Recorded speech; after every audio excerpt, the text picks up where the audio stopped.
When you feel lost in life, it doesn't always come as a dramatic breakdown. Sometimes it's quiet. You wake up in the morning, stare at your phone for half an hour, go through the same motions as yesterday, and at some point it hits you. I don't know where I'm going.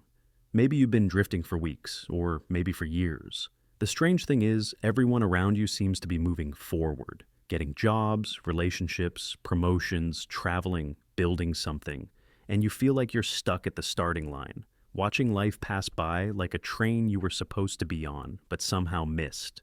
This feeling of being lost is one of the most human experiences. It's not a sign that you've failed. In fact, it's almost a sign that you're alive, because it means you're aware enough to notice the gap between where you are and where you want to be. But awareness can feel like a burden. The question is, what do you do when life feels like a fog, when you can't see the road ahead and you're not even sure where the road is supposed to lead? The first thing to realize is that feeling lost is not the same as being hopeless. We confuse the two, but they're very different. Hopelessness is the belief that nothing matters. Being lost, on the other hand, means that things matter so much you're afraid of choosing wrong. Think of yourself like a traveler in a forest. You're not trapped forever, you're just trying to figure out which path leads out. And in that moment, panic is natural.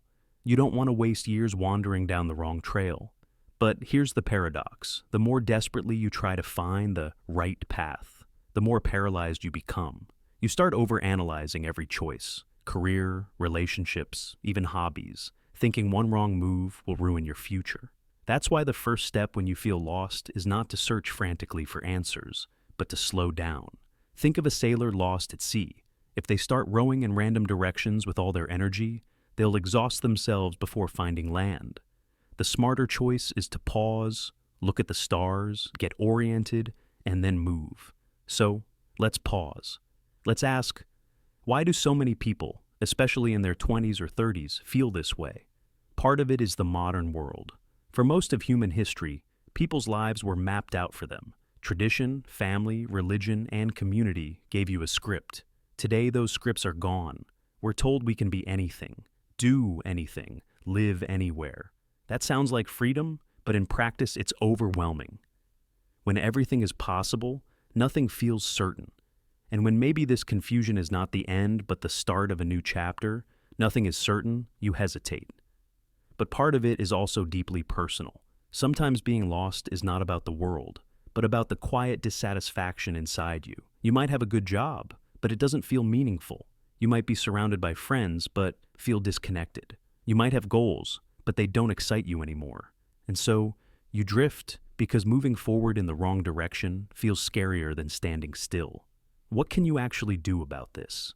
Let's walk through the journey, not as a list of 10 steps, but as a story of how people find themselves again. Imagine a young woman, we'll call her Anna. She's 27, works in an office, spends her evenings watching Netflix and scrolling, and feels like her life is passing her by. She doesn't hate her job, but it doesn't light her up either. She remembers being passionate in college, writing, painting, dreaming of travel. But now those dreams feel distant. When friends ask how she's doing, she says, fine. But deep down, she feels like she's living on autopilot. One night, lying in bed, she whispers to herself, I feel lost. That moment is painful, but also powerful, because naming the feeling is the first sign of change.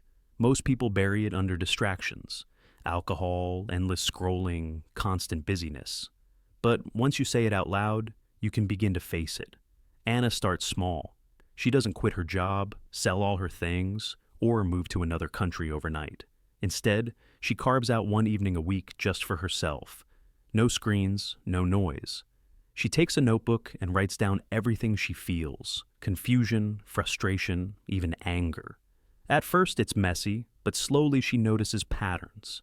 She realizes she feels most alive when she's creating, when she's learning, when she's outdoors.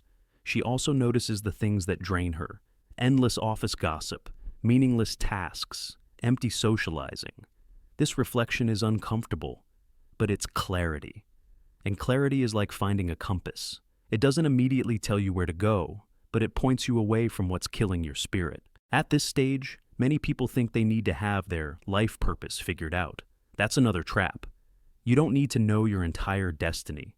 You just need to find the next step that feels alive.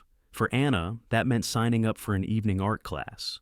For someone else, it might mean reading a book about a subject they've always been curious about, or reaching out to a mentor, or traveling to a new city for a weekend. The point is, when you're lost, you don't need a map of the whole journey. You just need a direction. As weeks go by, Anna's evenings change. She starts painting again. At first, it feels awkward. Her skills are rusty. Her work isn't great. But something shifts inside her. She feels excitement, the spark she thought she had lost. Her job hasn't changed. Her circumstances haven't radically improved. But she feels less lost. Why? Because she's no longer standing still. She's exploring. And exploration is the cure for being lost. Here's the truth. Life is not a straight line. It's not a highway where you miss one exit and the whole trip is ruined. It's more like a series of trails. You take one, you see where it goes. If it's not right, you turn back or switch.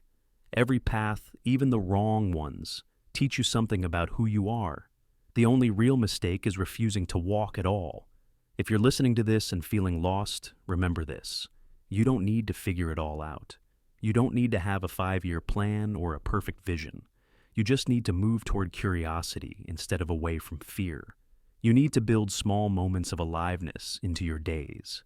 And over time, those small choices add up into a life you didn't even realize you were building. There's a beautiful line by the poet Rainer Maria Rilke.